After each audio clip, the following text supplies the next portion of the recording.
Al caer la tarde, llega la calma. El sol engalana con los colores más variados de la región del Alto San Jorge y el canto de las aves anuncia la llegada de la hora más fresca. En ese momento empieza a anochecer en el Valle del San Jorge, un programa de la emisora de la Fundación San Isidro y la Fundación Educativa de Montelíbano dedicado a la difusión y el goce de la literatura y otras expresiones artísticas. Todos los jueves desde las 6 de la tarde en la 105.0.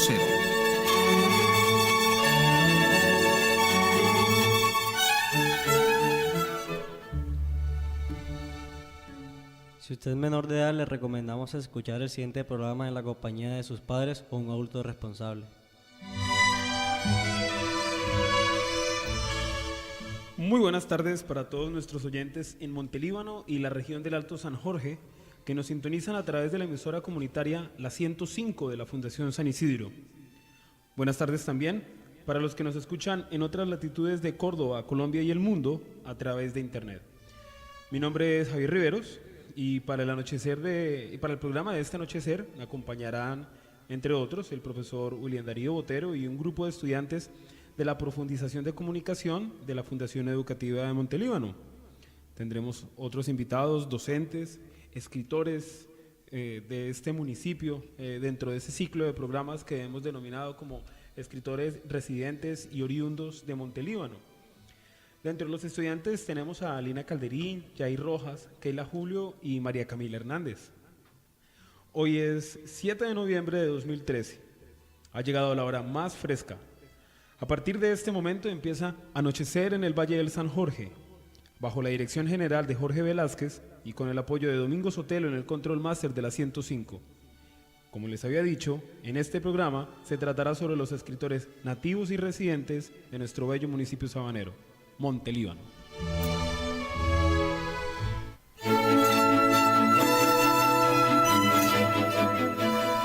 Los días pasan, pero siempre hay fechas importantes por recordar. Nacimientos, publicaciones, conmemoraciones, hitos históricos, fechas relevantes para la humanidad desde el mundo artístico. Anochecer en el Valle del San Jorge presenta Efemérides.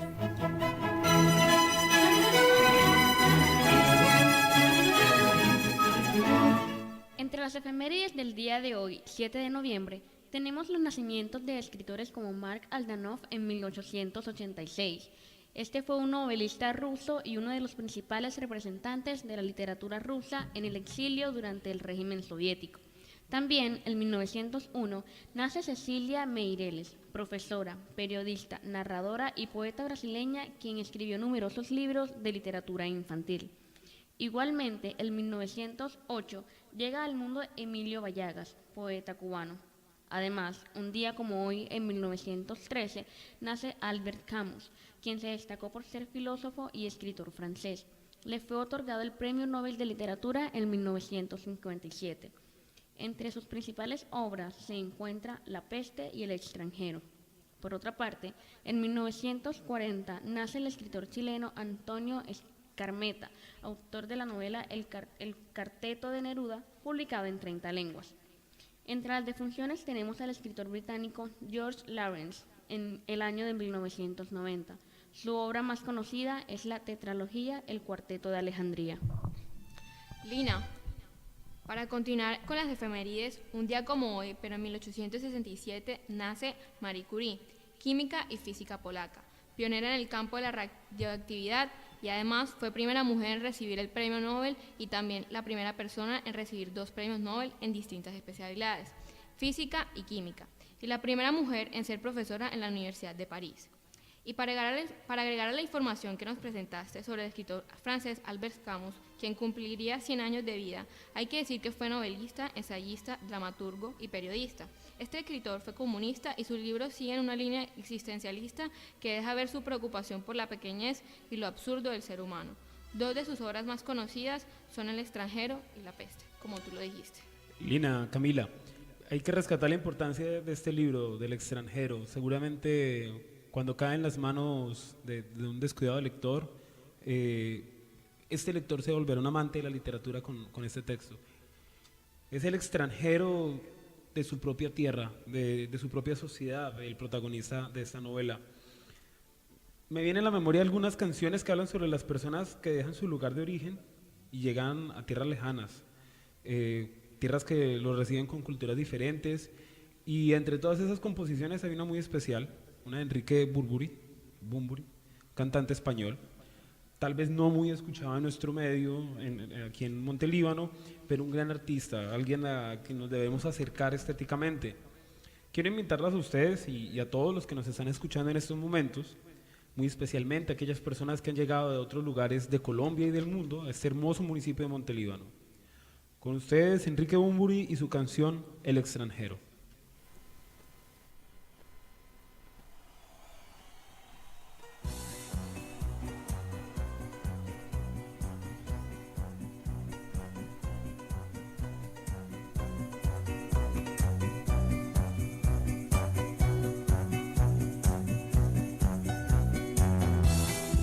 Una barca en el puerto me espera.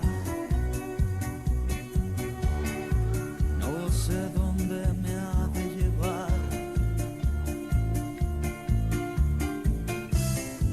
No ando buscando grandeza, solo esta tristeza deseo curar. Me marcho y no pienso en la vuelta. Tampoco me apena lo que dejo atrás. Solo sé que lo que me queda en un solo bolsillo lo puedo llevar. Me siento en casa en América, en Antigua quisiera morir. Parecido me ocurre con África, vacila esa huida y el riff, pero allá donde voy me llaman el extranjero. Donde quiera que estoy, el extranjero me siento.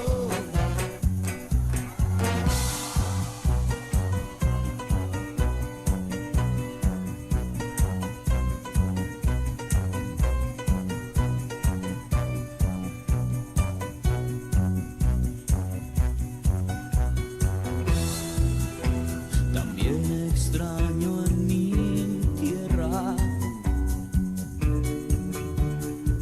aunque la quiera de verdad.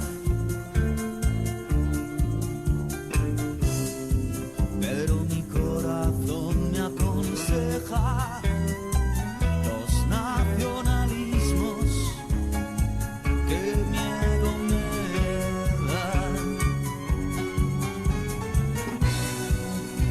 Mi patria, mi bandera,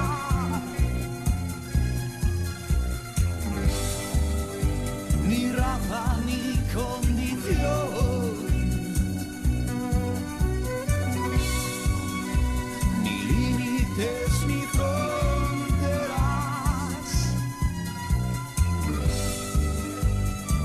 Extranjero soy, porque allá donde me llaman el extranjero. Donde quiera que estoy, el extranjero me siento, porque allá donde voy me llaman el extranjero. Donde quiera que estoy, el extranjero me siento.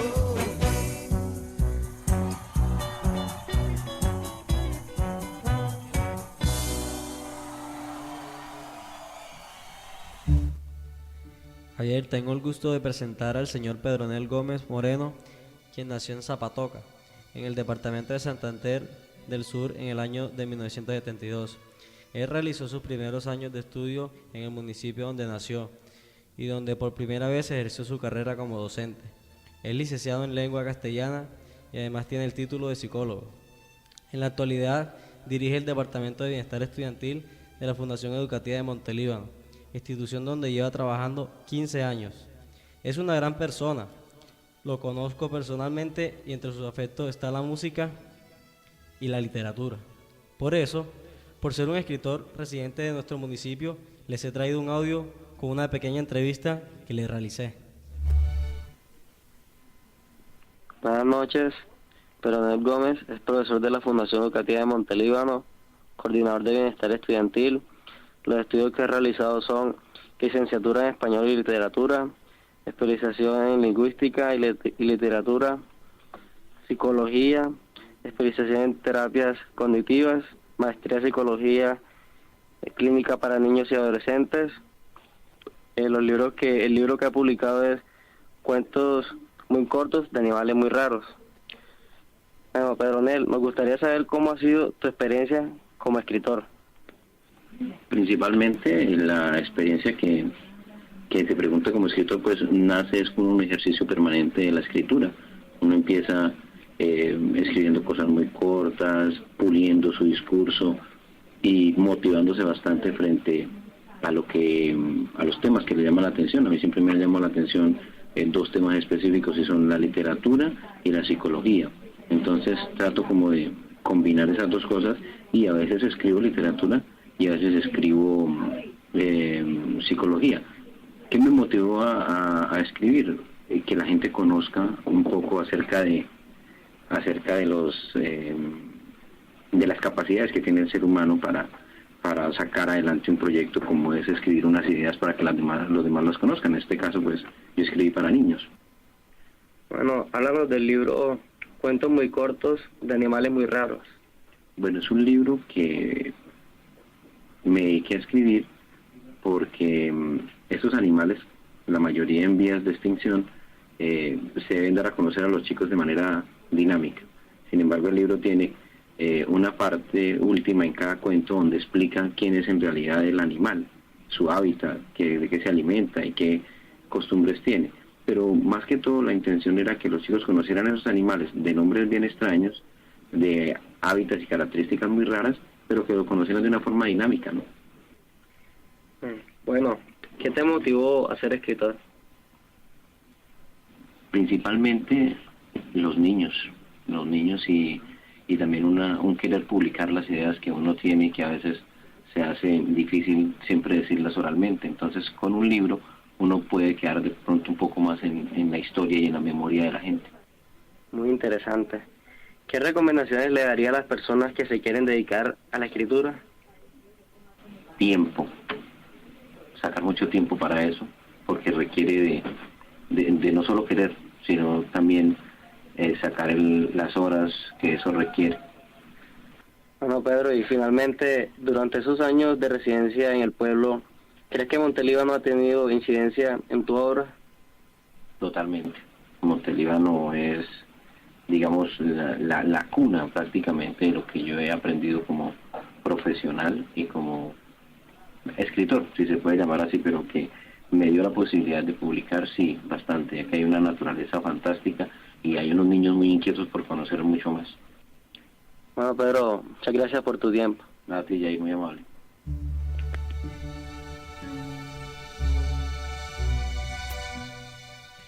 Yair, de Pedronel podemos hablar que además de escribir, de ser un escritor, creo que él se toma con bastante modestia el asunto de la escritura y hace un poco como un paso al lado, porque es que el endilgarnos el título de escritores a veces como que nos obliga a tener, además de autonomía, una exigencia en el profesionalismo de la escritura. Pero yo pienso que sí es necesario abordar el título sin cortapisas. Soy escritor, hay que decirlo. Siempre que estamos pensando en algo, aunque la idea de pronto no vaya quedando tan bien construida como deseamos, estamos siendo escritores. El trabajo de la escritura, como el trabajo de la lectura, es un trabajo que se va aprendiendo a lo largo del camino. De Pedronel, sé que es un gran admirador de Fedor Dostoyevsky. Fedor Dostoyevsky es un escritor que le aportó muchísimo a la psicología, entonces seguramente Pedronel Gómez está interesado en el trabajo de Dostoyevsky, porque hasta Sigmund Freud estuvo trabajando los problemas de la psicología paterna con la novela Los demonios. Tengo en mis manos un libro de Pedronel. El libro se titula Historias muy cortas de animales muy raros, ya habíamos escuchado esto, y ahí hay un relato que quiero leerles. Se llama El ajolote que no quería convertirse en salamandra. Entonces espero que mi lectura sea agradable y que los pueda transportar por unos instantes a un mundo de ficción y fantasía maravilloso. El ajolote que no quería convertirse en salamandra.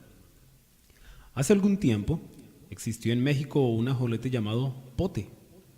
Tenía unas patas muy débiles al igual que sus brazos, pero su larga cola hacía las veces de patas y su gran boca reemplazaba las manos. Pote era un ajolote con buenos hábitos de estudio. Comía libros de todas las materias y los amigos renacuajos le decían que era el más sapo de las clases. Pote no le daba importancia a los comentarios de los renacuajos. Al fin de cuentas, los sapos son renacuajos grandes. Una noche se encontraba leyendo un diccionario de animales y encontró una información sobre los ajolotes que decía que estos se convertían en salamandras después de que se seca el lago donde han vivido como ajolotes. Fue un susto muy grande para Pote, quien velozmente fue a preguntarle al rey de los mares, al señor tiburón. Al llegar a la oficina del tiburón, el ajolote le preguntó tristemente: «Sabio tiburón, ¿es verdad que los ajolotes nos convertimos en salamandras?». Tartamudeando, el tiburón le respondió que sí.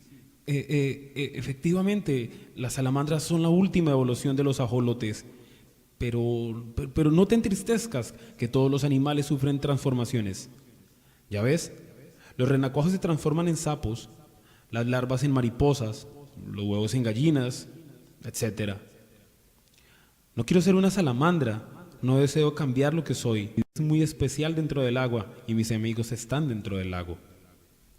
Pote se retiró muy triste de la oficina del señor tiburón y decidió buscar ayuda. Cada día que pasaba el lago se secaba más y Pote no encontraba quien lo ayudara a permanecer como lo que era y no convertirse en una horrible y salvaje salamandra. Pero los meses corrían y Pote empezaba a mostrar cambios en su cuerpo. Sus patas se endurecían y su piel cambiaba de color marrón a verde oscuro. Las cosas que anteriormente no podía agarrar con las manos las atrapaba fácilmente. Ya no tuvo que mover su cola para desplazarse, sino que empleaba sus grandes patas para ir de un lado a otro. Pote se estaba dando cuenta que el cambio era muy positivo para su vida y decidió estudiar más acerca de las salamandras y tratar de aceptar y vivir como la naturaleza le había predestinado. A manera de colofón, dice: el ajolote alcanza entre 10 y 18 centímetros, de longitud por supuesto, y su piel es por lo general de color negro o marrón con manchas negras. Respira por branquias. Este animal habita en los lagos de América del Norte y Central y permanece en el agua mucho tiempo, ya que afuera se deshidrata con rapidez. Cuando el lago se seca, el ajolote se convierte en salamandra adulta.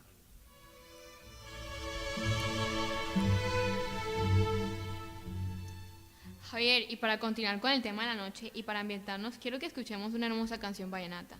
Nació mi poesía, de Jorge Oñate, cantautor que no necesita presentación, pues es muy conocido y apreciado en toda la costa y que va a servir para presentar a nuestro seguido invitado de la noche. Jaime Pérez, parodia, te lo mereces, hermano.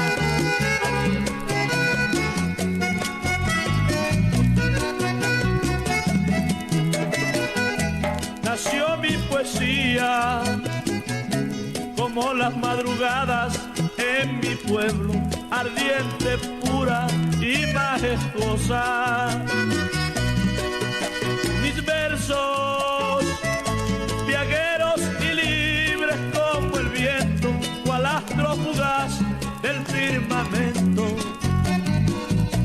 en la noche hermosa.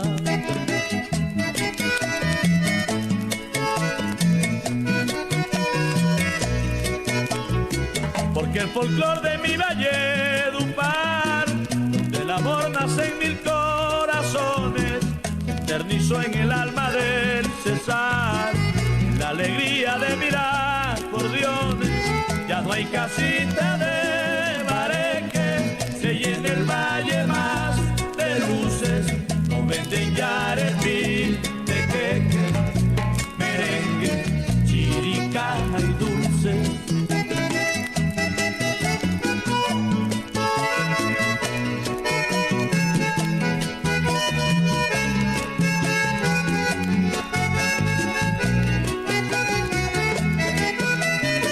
pero el folclor perdura como el Arhuaco en la serranía, como el río Cesar en Lozanía, con sus aguas puras. Qué bellas melodías que compone el hombre sin premura, y todos sus amigos murmuran, qué hermosa y grande es la tierra mía.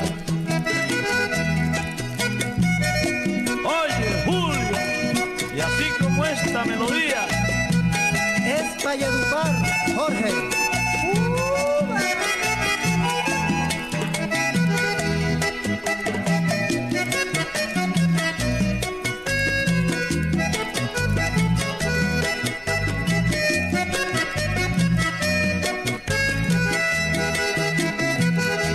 Morenita mía, te invito al festival de mi tierra y sientas las notas de un acordeón y entiendas que inmensa es el alma del que canta y aquel trovador que en serenata revela su amor.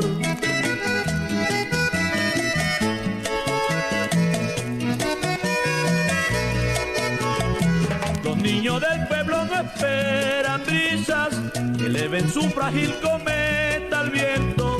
Hoy solo esperan el feliz momento que parrandear sus padres le permitan. Ya no hay casita de bareque, se llena el valle más de luces. No venden arepique, queque, merengue, chiricana y dulces. Únicos que nos han quedado son los de la vieja Minta Monsalvo, de Maduro y de Ñame.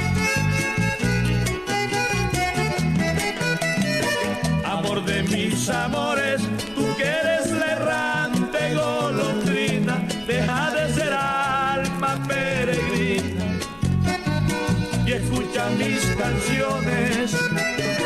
Ven a la tierra mía, mi tierra gloriosa de acordeones, región laboriosa y con mil dones, seguro que aquí te quedarías. Nació mi poesía en la tierra mía. Nació mi poesía en la tierra mía. Nació mi poesía en la tierra mía. Camila, cuéntame cuál es el invitado que tienes hoy para nuestros televidentes, iba a decir, se me está pegando tu idea, para nuestros oyentes de Anochecer en el Valle de San Jorge. Bueno, Javier, nuestro invitado de hoy es el profesor Wilfred Rocha. Como dice el título del vallenato que acabamos de escuchar, vamos a conversar con él, quien además de padre, esposo y profesor de educación física de la Fundación Educativa de Montalbano, escribe poesía. Él nació en La Peña, Cundinamarca, y estudió en la Universidad Pedagógica en Bogotá. Llegó al municipio más o menos en 1981. Cuenta con mucha experiencia que lo hace una persona con una gran sensibilidad y hoy tenemos el gusto de contar con su compañía. Bienvenido, Wilfred. Muy buenas noches a todos ustedes de la mesa y a todos los oyentes de esta importante emisora, Montelíbano. Bueno, Wilfred, vamos a comenzar con un par de preguntas. Quisiera saber cuál es el motivo que te motivó a escribir en primera instancia. Bueno, a ver, hay que llegar quizás a la infancia, cosas de que uno tiene como primeras experiencias en la vida. Y algo muy interesante es que, algo muy curioso, la finca de mi abuela, que quedaba como a 5 horas de La Peña, es decir, muy dentro del verde del departamento, existía una biblioteca que era absolutamente increíble encontrarla allí. Entonces, para mí la mayor motivación era que llegaran las vacaciones y poder visitar la finca para tener acceso justamente a todos esos libros que tenía mi tío. Él era el gestor de esa maravilla allí en medio del verde de la finca. Y claro, allí el contacto era, recuerdo ahora mismo mucho toda la colección de las selecciones, que fue quizás uno de los primeros libros, revista, pues, que me acercaron. Segundo, ¿no? Pues toda la colección de literatura infantil, del mismo Pombo, su ritmo, todo esto que creo que ha invadido mis sentidos para que yo me acerque a la poesía. Y posteriormente, pues igual, en el transcurso de mi vida, pues ha habido muchas experiencias interesantes con profesores. Uno de ellos, Edmundo Prieto, que era un cachaco de sombrero y paraguas, con una personalidad increíble, una actitud increíble que lo enamoraba a uno de la palabra definitivamente. Él me ayudó a mí a leer El Quijote a los 12 años, cosa que uno dice como que por estas épocas quizás semejante librazo no es posible. Antonio Caballero Calderón, en un texto que tiene sobre el Quijote, dice algo así como: el Quijote hay que leerlo 3 veces en la vida. Sí. Cuando niño para reír, cuando se es adulto para entender la vida y cuando se es anciano para llorar. Entonces, me imagino que te hace falta la lectura de adulto. Sí, sí, no, y me hace recordar que justamente hacia los 12 años, en ese despertar uno de la vida y hacia la adolescencia, para mí Dulcinea era algo que yo quería alcanzar.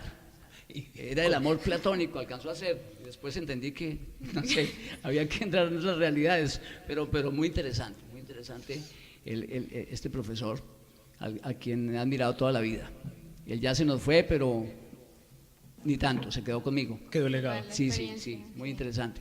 Igual había otras personas con las cuales hemos tenido la oportunidad incluso de interactuar acá en Montelíbano durante estos años, entre ellos Luis Darío Bernal Pinilla, a ver, ¿quién más? Fernando Soto Aparicio. En la época de la universidad tuvo mucha influencia sobre mí. Su Rebelión de las Ratas me llevó a mí a exteriorizar muchas pasiones también. ¿Quién más? A ver si me acuerdo. Para los niños, no, cuando estabas de niño, de esa biblioteca de tu tío, ¿qué recuerdas, qué autores, qué títulos que de pronto nuestros oyentes más pequeños en la casa puedan estar preguntándose para ellos acercarse a la literatura? Bueno, Pombo. Pombo, lo que les decía ahora. Yo leía Pombo en voz alta y comenzaba a marcar ese ritmo que tiene él y que no lo puede uno abandonar, definitivamente. Eso a mí me llevaba a caminar, es más, lo hacía caminando, yo no me quedaba en un sitio particularmente, sino me caminaba pues a los alrededores de la casa y leía en voz alta. Y además que te complementaba bastante el hecho de estar en una finca, porque por ejemplo cuando yo estaba pequeña yo también visitaba la finca de mi abuela, lastimosamente no tenía los libros, pero siento que uno al acordarse de eso también, eso puede ser una fuente de inspiración. Entonces para ti eso puede ser como el complemento a los libros y que puede ser como la principal motor hacia la poesía, pues siento yo desde mi experiencia. Correcto, sí. Otro que tiene que ver conmigo ha sido decía Jairo Aníbal Niño, que se nos fue hace 3 años. 3 años si ya. No estoy mal, 3 años, sí. Con quien tuvimos oportunidades aquí de interactuar con él, compartir cosas muy interesantes. Incluso él admiraba mucho también la fotografía, de la cual hablaremos más adelante.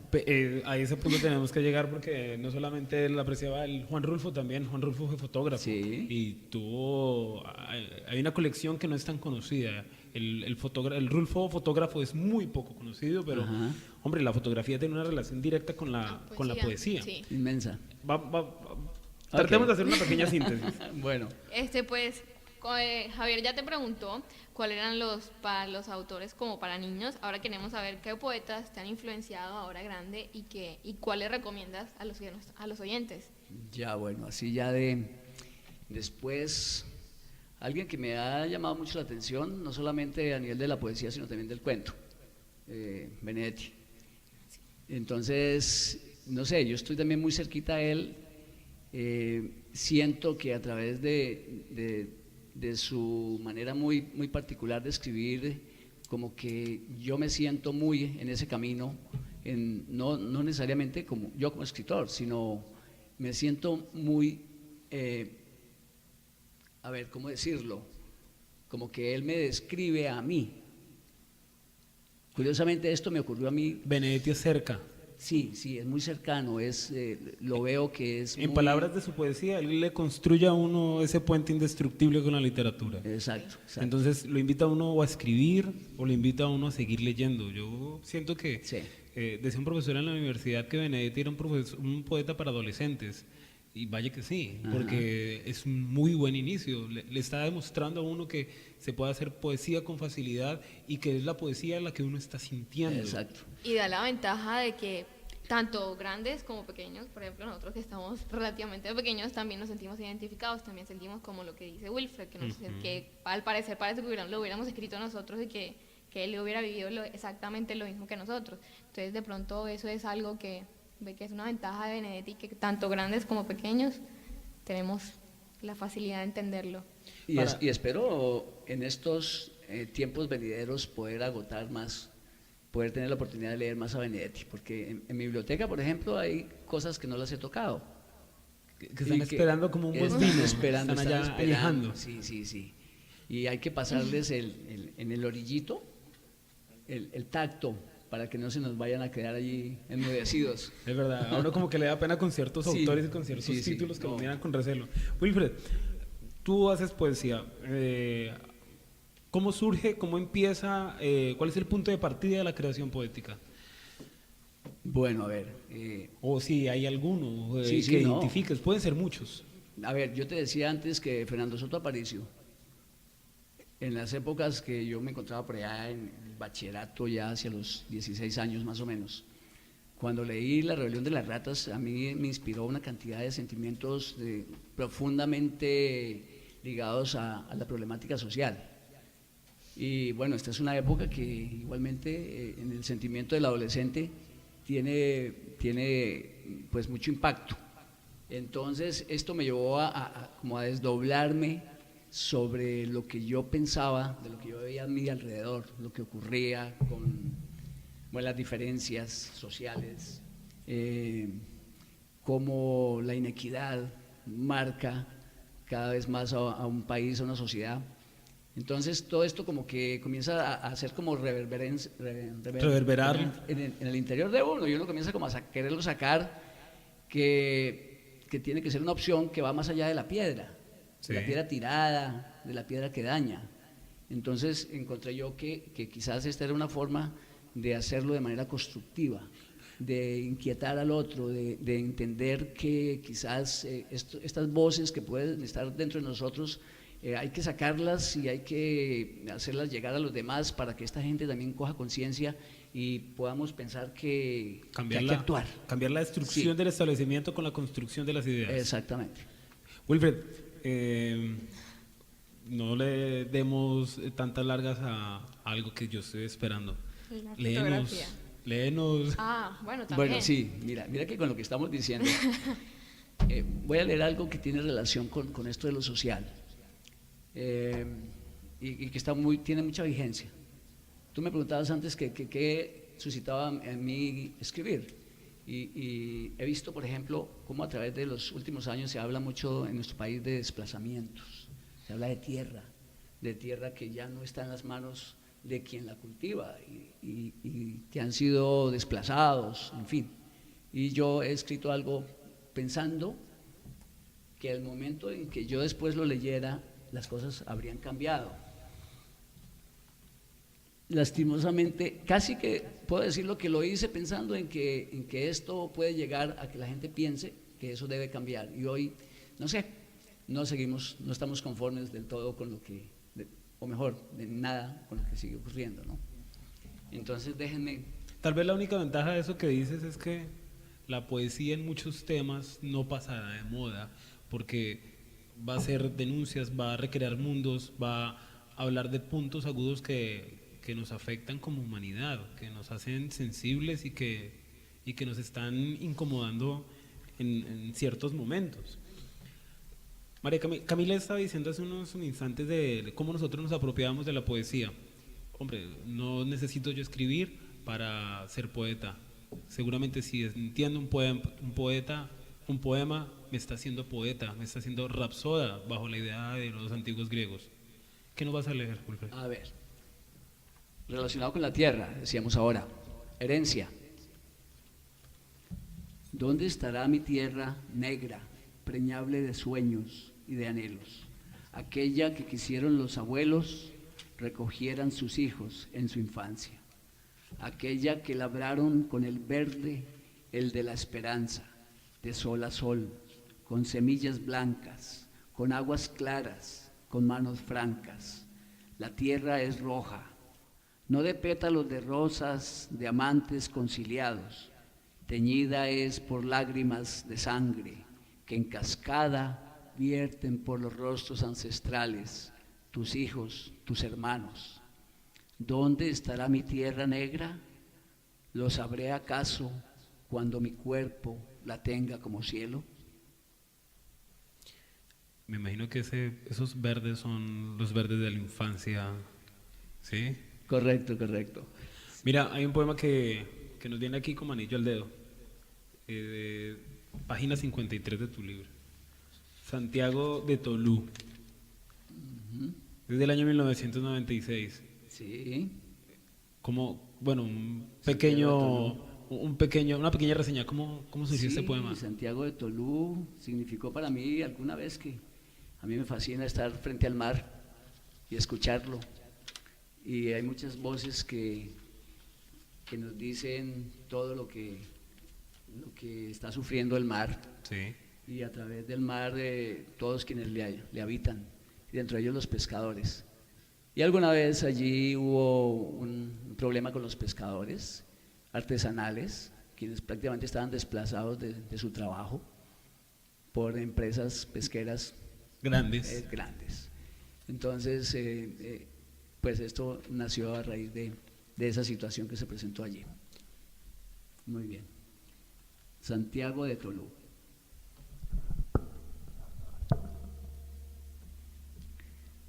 Les mutilaron las alas pluma a pluma, de hambre a hambre, de noche en noche, mientras alados de lata con vuelo norte-sur y retorno les tragaban su apetito frente a la mirada moribunda de sus hijos.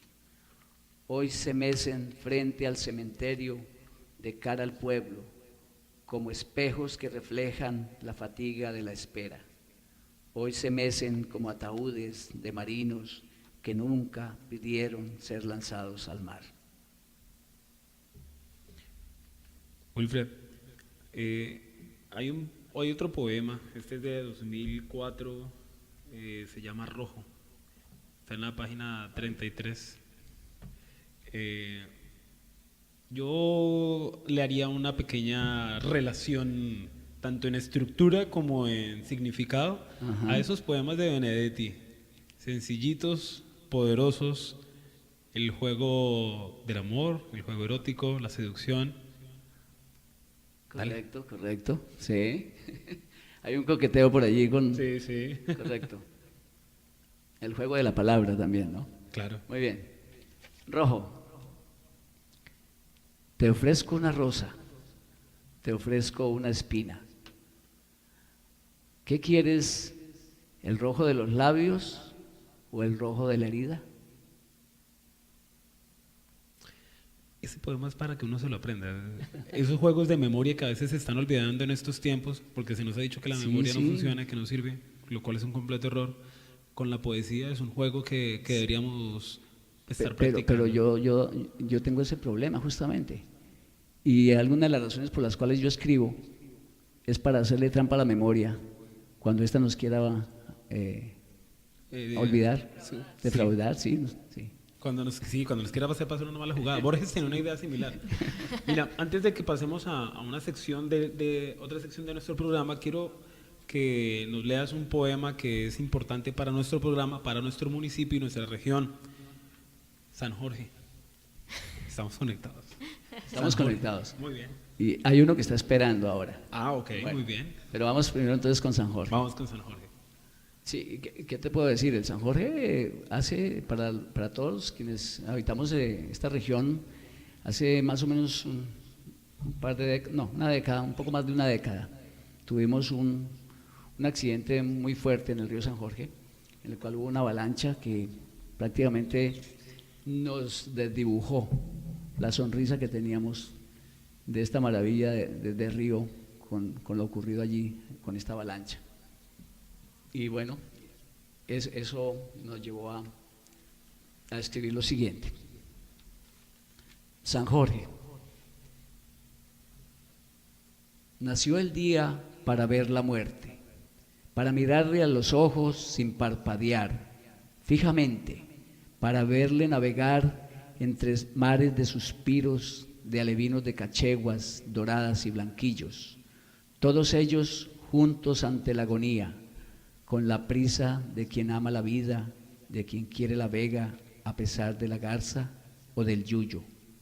Pasa la muerte lenta, lenta, disfrutando el instante, arrastrando miradas borradas de brillo, del color del lodo, el asfixiante lodo. Lenta, lenta, la muerte arrebata la esperanza espera larga, larga. Creo que, contextualizando un poco lo que me dices con la lectura del poema, estás aludiendo a una catástrofe, digamos, ambiental, sí, porque la cantidad de pescados muertos fue algo, digamos, dramático. Seguramente, yo sin conocerlo, me puedo imaginar la situación, pero muchos de nuestros oyentes pueden estar recordando cómo se dio. Fíjense cómo la poesía correcto, se vuelve esa memoria histórica, no solamente la de Wilfred, que a veces se le olvidan las cosas, sino la de toda una comunidad. Eso tiene que llamarnos también la atención frente a nuestro papel en este planeta, frente a lo ambiental, a esa preocupación que se está volviendo global. Correcto, correcto, sí. Definitivamente la poesía pues nos permite justamente también hacer ciertas denuncias y como tú dices, servir de memoria para que tengamos siempre presente que hay situaciones que no podemos dejar pasar o que hay que actuar fundamentalmente. Es como un compromiso que tenemos quienes habitamos este planeta. Sí, señor. Y por ejemplo, esa poesía también podemos asociarla a otras cosas que han vivido en Colombia, personas, cosas horribles que han sufrido, que perfectamente la poesía tiene esa flexibilidad de que probablemente Wilfred la escribió hoy sobre el San Jorge, quien nos esté escuchando está acordándose de algo que vivió. Entonces eso es lo bonito de la poesía, que la podemos asociar algo que vive Javier, yo lo puedo interpretar de otra forma, algo que viví yo, y eso es como lo bonito, lo hermoso. Sí, es verdad. Les propongo que hagamos una pausa y vamos con nuestras noticias culturales. Estás escuchando Anochecer en el Valle del San Jorge. Lanzamientos de libros, estrenos de películas, recomendaciones para ver televisión y cine, obras de teatro, galerías de arte, páginas de internet recomendadas. Porque el arte y la cultura ayudan a entender la vida, estas son las noticias culturales en Anochecer en el Valle del San Jorge.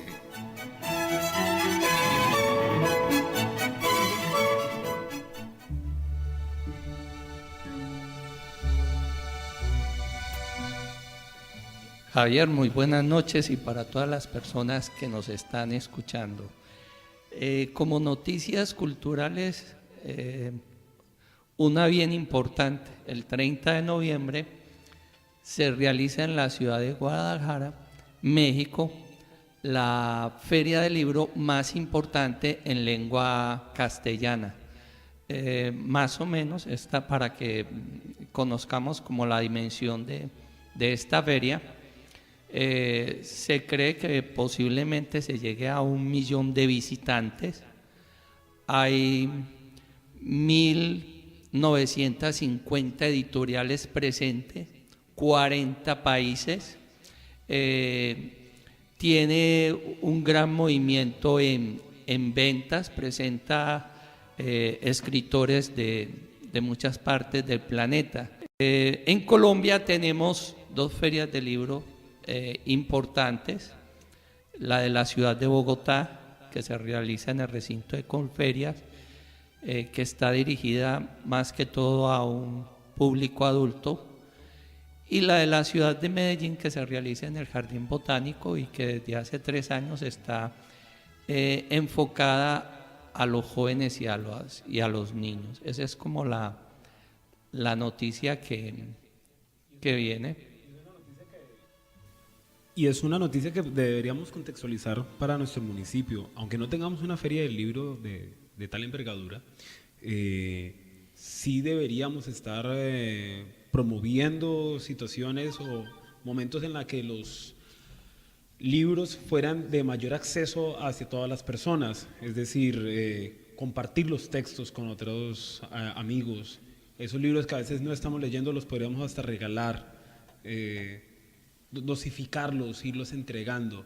A veces nos quedamos con los libros como si fueran joyas preciosas, William, y esos libros bien le podrían estar entreteniendo, les podrían enseñando, estarían dándole de qué pensar a otras personas.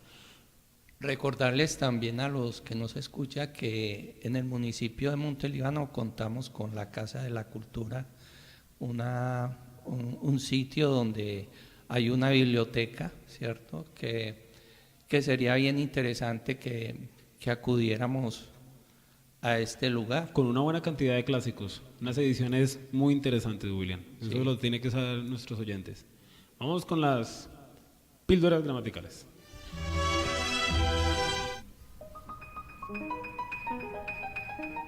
¿Ha olvidado las normas de ortografía? ¿Sufre de pérdida de tildes? ¿No encuentra las palabras adecuadas para expresarse? ¿Tiene dificultad para redactar textos?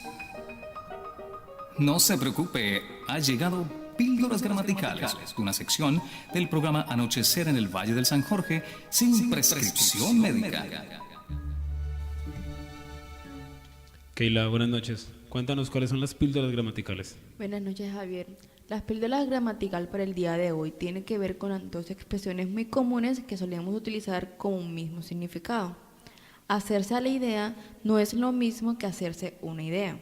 La expresión hacerse a la idea de algo significa aceptarlo o familiarizarse con cierta idea, mientras que hacerse una idea de algo es imaginárselo o formarse concepto al respecto. En los medios de comunicación es frecuente ver un uso inadecuado de hacerse a la idea en frases como la existencia de numerosas casas de dos plantas y de hasta 250 metros cuadrados permiten hacerse a la idea del poder económico de este minúsculo pueblo. O, después de 8 jornadas, uno puede hacerse a la idea del equipo que más le gusta al entrenador. En esos casos, y ya que lo que se quiere expresar es que uno puede imaginar el poderío económico de los pueblos o el gusto del entrenador, lo apropiado habría sido escribir la existencia de numerosas casas de 2 plantas y hasta 250 metros cuadrados permite hacerse una idea del poderío económico y de este minúsculo pueblo. Y después de 8 jornadas uno puede hacerse una idea del equipo que más le gusta al entrenador. En cambio, esa expresión se resulta adecuada en frases como a los ciclistas aún les cuesta hacerse a la idea de que esto se acaba y de que su equipo desaparecerá la próxima temporada, ya que en ese caso lo que se quiere decir es que a los ciclistas aún les cuesta aceptar la desaparición del equipo. El diccionario del uso del español de María Moliner añade una tercera forma, hacerse idea o hacerse la idea, como el significado de formarse un propósito, como en ya me he hecho la idea de visitarle mañana. Muy bien, muchísimas gracias, Keila. Wilfred, nosotros ya casi estamos en el epílogo del programa y quiero que nuestros oyentes aún tengan la posibilidad de seguir escuchando algunos poemas tuyos. ¿Qué nos quieres leer en este momento? Bueno, otro de los elementos que estimulan a la escritura justamente es algo inagotable, que es el amor. Sí. Y justamente, algo que escribimos, digo yo que escribimos, porque es que quien suscita esto también escribe. Es una forma de pensar del significado de la poesía. En este caso, pues, relacionado con el amor, pues, Valeria, mi esposa, al comienzo, cuando recién nos conocimos, por estos días estábamos celebrando 40 añitos de habernos comenzado a conocer. Los primeros 40. Los primeros 40. Muy bien. Y eso nos llevó a lo que viene ahora, Amor de Invierno. Pensemos en Bogotá, un día lluvioso. O cuando llueve aquí en Montelíbano, que a veces la lluvia le cala a uno. Sí, los sí, huesos. sí. Bueno, amor de invierno. Me olía a amor al frotar nuestras manos pícaras, juguetonas, dativas. Me olía a amor al andar nuestros pasos juntos, salpicantes sobre los mismos charcos. Me olía a amor al unir nuestros labios mojados, saciados por la misma lluvia de pinos derretidos. Me olía a amor al juntar nuestros cuerpos y vibrar abrasantes el fuego sobre el rocío. Me olía a ti, amor de invierno. ¿Cuál sería la clave para decirle a las parejas de nuestros oyentes que están escuchando, parejas que llevan muchos años, podríamos hacer como una analogía entre la literatura y ese amor de 40 años, de toda una vida? ¿Cuál sería la analogía que le podrías transmitir, Wilfred, a nuestros oyentes? A ver. Con la literatura o con la poesía. Sí. Porque yo me imagino, sigue siendo un matrimonio, ¿no? O sea, uno también se casa con la literatura, uno se casa con la poesía. Correcto, correcto. Y es como que eso que yo lo considero como ubicarse uno en lo alto de una montaña, en la que nacen nuestras aguas, los cuerpos de agua, y cómo comienzan a rodar por las montañas y a caminar sus lechos, y que cada vez quizás van abriéndose. Sin ser los mismos. Sin nunca. ser los mismos, nunca. El agua que pasa bajo el puente se dice, sí. nunca será la misma. Y cómo esto va recogiendo, ¿sí? Amaneceres. Cositas tan pequeñas, ¿no? Como el rocío de la mañana, que es tan minúsculo, si tú la quieres poner en algo como para recogerla, pues mucho que vas a recoger, pero ese gotita a gotita del día a día es lo que va como que generando la grandeza de una relación. Sí. Una gotica de rocío unida a otra gotita de rocío por toda una vida. En la unión se va haciendo la fuerza. Exactamente. Wilfred, hay una escena que de pronto se nos vuelve cliché en el amor, y es la escena de cuando uno está quitándole los pétalos a un girasol o una maravilla, una flor de estas. Despetalando la flor. Despetalando la flor. Hay un poema tuyo, ¿Me quieres, no me quieres? Sí, además del juego de palabras, está el establecimiento de la imagen, y me parece que cambia ese paradigma en el de o uno se queda en la infelicidad del no me quiere, o uno se queda en la escasa posibilidad de que sí lo quieran. ¿Sí? Bueno. Es más abundante la que no lo quieren a uno. Es una buena interpretación, ¿cierto? ¿Me recuerdas en 25? Página 25. Mira que esta vez no llegamos tan fácil allí. No. Bueno, me quieres, no me quieres, sí. Si quieres saber si te ama, no despetales la flor. Sé su aurora en el nuevo día, sé el rocío bajo sus pies, el abrazo en su agonía, la gota en su sed. Sé el suspiro en su añoranza, su sombra en su cenit, ausencia en su soledad. Si quieres saber si te ama, sé los pétalos de su flor. Ahí no se puede despetalar. Terrible, oiga, no, esto... Wilfred, hay otros dos que son corticos y, como diría en otro programa, en otra emisora, corticos pero sabrosos. Sí. En la página 19 y 20 hay un silencio y una ausencia. Ah, hermoso, sí. Dentro de poco tiempo vamos a hacer silencio en el programa porque ya se nos está acabando, entonces creo que son los con los que vamos a finalizar. Bueno, silencio. Mi silencio tiene atragantado un te amo.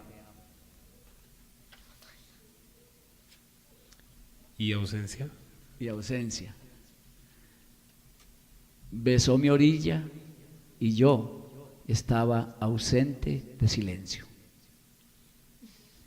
Esto es de una profundidad inmensa. Sí. La idea de esto es justamente dejarlo así como suscitar una cantidad de cosas que yo no sé, eso nos daría como para tener un programa completo.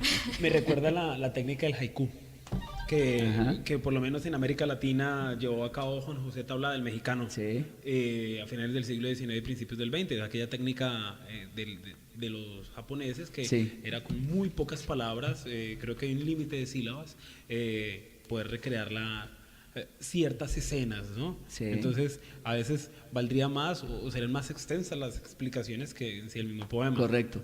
Wilfred, pues si se nos acaba el tiempo, como te estaba diciendo, yo siento que hay una obligación para que vengas nuevamente a nuestro programa, para que nos sigas explicando cómo es esta visión tuya sobre la creación poética, para que nos sigas hablando de tu vida en Montelíbano.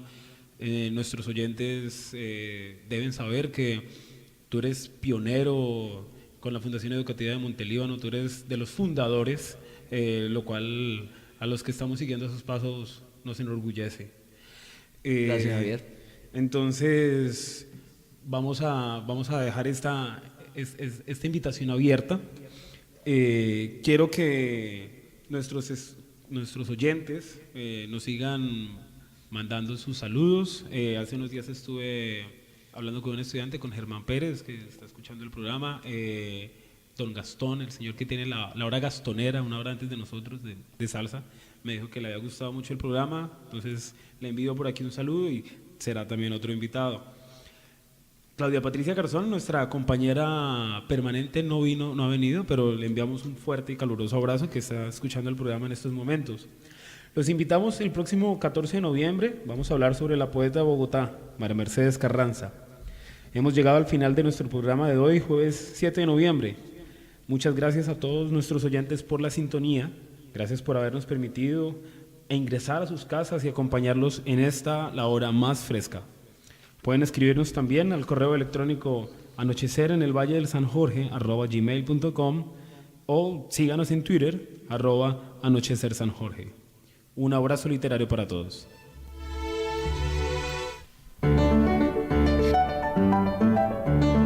Anochecer en el Valle del San Jorge, un programa de la emisora de la Fundación San Isidro y la Fundación Educativa de Montelíbano, dedicado a la difusión, el goce de la literatura y otras expresiones artísticas.